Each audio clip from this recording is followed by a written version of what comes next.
नमस्कार दोस्तों, my self doctor Manoj Kumar Mahato, consultant paediatric, Floret mother and child clinic.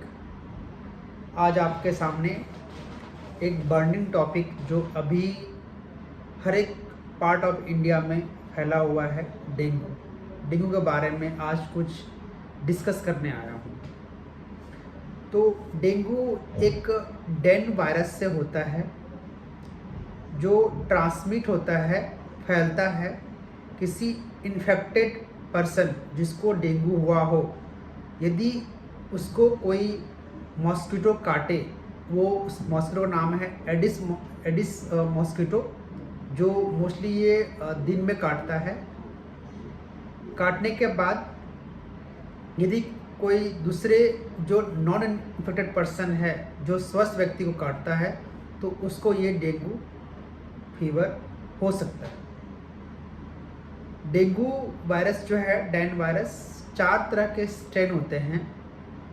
तो किसी से भी किसी सीजन में एक स्ट्रेन, 2 स्ट्रेन, 3 स्ट्रेन, अलग अलग स्ट्रेन जो है फैलता है। एक स्ट्रेन से यदि मान लीजिए कि डेंगू फीवर हो रहा है, तो इसका मतलब ये नहीं है कि उसको अगले बार डेंगू नहीं होगा।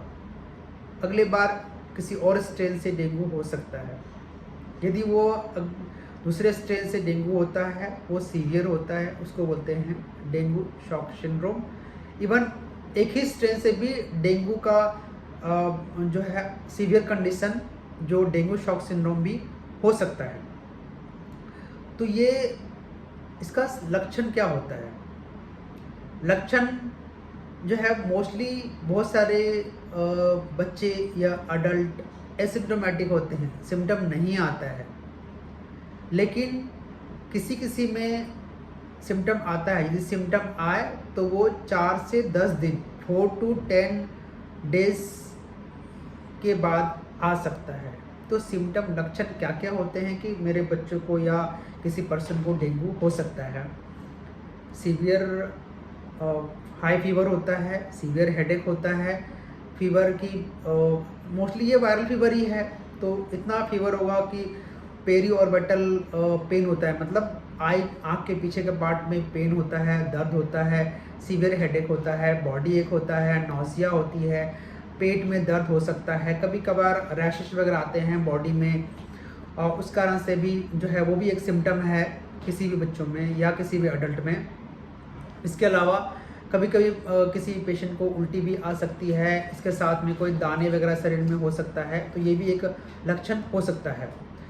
तो अभी मैं बताना चाहूँगा कि जो है जो सीवियर डेंगू है, जिसको हम बोलते हैं खतरनाक डेंगू, क्योंकि डेंगू वायरस जो है सभी बहुत मतलब पेशेंट को होता है, लेकिन सिम्टम नहीं आते हैं।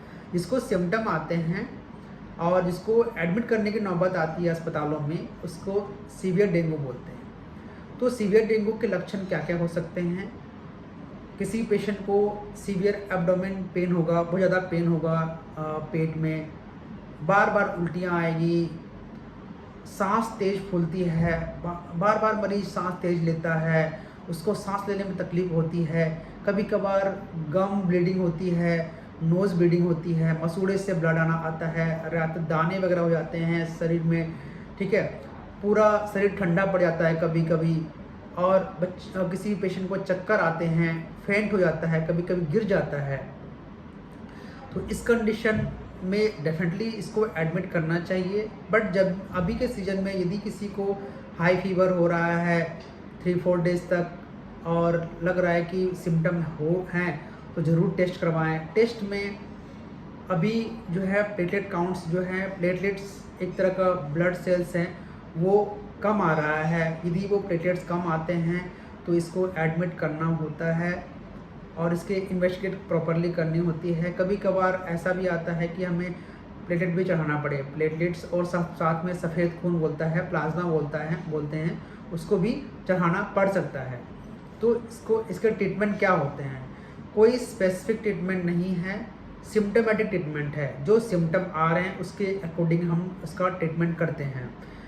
फीवर आ रहा है, फीवर के लिए पैरासीटामोल दीजिए, और यदि पैरासीटामोल के साथ में कोई और प्रॉब्लम हो रही है, जैसे कि वॉमिटिंग हो रहा है, वॉमिटिंग का मेडिसिन दीजिए। यदि कोई पेशेंट को यदि शॉक में है मतलब तो उसको एडमिट करना पड़ता है। किसी पेशेंट को जो है हाथ पैर में दर्द हो रहा है तो उसके लिए बॉडी एक के लिए आप उसको रेस्ट करने बोलिए। पीसीएम के अलावा कुछ NSAID होते हैं जिनकी ब्रूफेन होता है, एस्पिरिन को यूज़ नहीं करना चाहिए। ब्रूफेन और एस्पिरिन इसमें कॉन्ट्राइंडिकेटेड है, उससे एक अलग प्रॉब्लम बढ़ सकती है जो कि हम बाद के टॉपिक में डिस्कस करेंगे। तो ये जो है मॉस्किटो जो है मोस्टली डे में बाइट करते हैं और इससे हम कैसे बच सकते हैं। तो इसके बचने का तरीका है कि ये आप डे आवर में दिन में पूरे बाजू कपड़े पहने, जिससे आपको कम से कम चांसेस हैं कि वो डे वाले मॉस्किटो आपको बाइट करेंगे। साथ में यदि कोई घर में कूलर हो, पॉट्स हो जिसमें पानी इकट्ठा हो, पानी को बहाएं, पानी को जमा ना होने दें। समय समय पर जो है एंटी फॉगिंग का छिड़काव जरूर करें अपने घर के आसपास में जहाँ पे फ्रेश पानी इकट्ठा हो, क्योंकि ये जो एडिस मॉस्किटो है वो फ्रेश पानी में ही इसके लार्वा पनपते हैं, इस कारण से ये फैलता है।